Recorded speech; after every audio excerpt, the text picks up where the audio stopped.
আপনার চুচুড়ো হসপিটালে MS2 ওয়ার্ডের মধ্যে বাথরুমের মধ্যে একটা জলঢোড়া সাপ আর একটা কালাজ, মানে এশিয়ার মধ্যে সবচেয়ে বিষাক্ত সাপ, এই দুটো ওখান থেকে উদ্ধার করি। কি ছিল?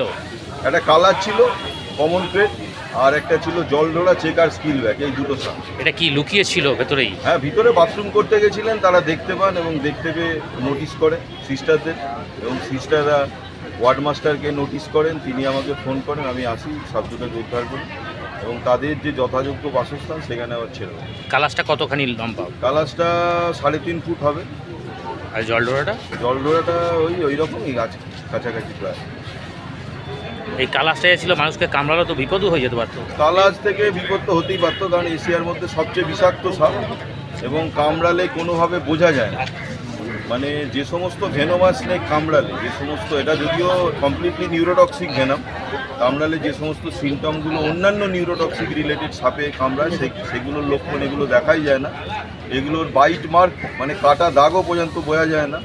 এবং কী হয় না, বিশেষ সংক্রমণ বেড়ে গেলে কী হয়, টোসিস অর্থাৎ শিবনেত্র যাকে বলে, মানে তার ঢুলুঢুলু চোখ, এবং কামড়াবার পর ব্লাডে কন্টামিনেটেড যখন ভেনামটা একটা লার্জ কোয়ান্টিটি অফ ভেনাম শরীরের মধ্যে ছড়িয়ে যায়, তখন কি হয় না, প্রথম তো দেখতেই মানে সে ঢুলুঢুলু চোখ, কথা বলতে গেলে নাকি সুরে কথা হয়ে যায়, এবং ছাদের দিকে তাকিয়ে তাকে যদি 1 থেকে 10 গুনতে দেওয়া, সে কোনো মতেই গুনতে পারবে না, এবং তার কী হবে, গলাটা ক্রমশ শুকিয়ে আসবে, শ্বাসকষ্ট নিতে, মানে শ্বাসকষ্টের সমস্যা হবে, এবং মাথার চুল থেকে পা পর্যন্ত সমস্ত সারা শরীরে প্রচণ্ড ব্যথা হবে। এই ধরনের সব অদ্ভুত লক্ষণগুলো দেখা যায়।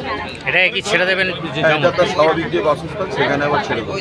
কিন্তু একটাই বলবো, যেহেতু কালার দেখা গেছে, অবশ্যই খুব সতর্ক থাকা উচিত, কারণ এরা মানুষের বিছানার মধ্যে অদ্ভুতভাবে চলে আসে এবং কামড়ানোর ইন্টেনশন নিয়ে না, কিন্তু অনেক ক্ষেত্রেই কামড় হয়ে যায় এবং মানুষ বুঝতেই পারে না যে এই সাপ কামড়। আপনার নামটা বলুন। চন্দন ক্লেমেন্ট সিং।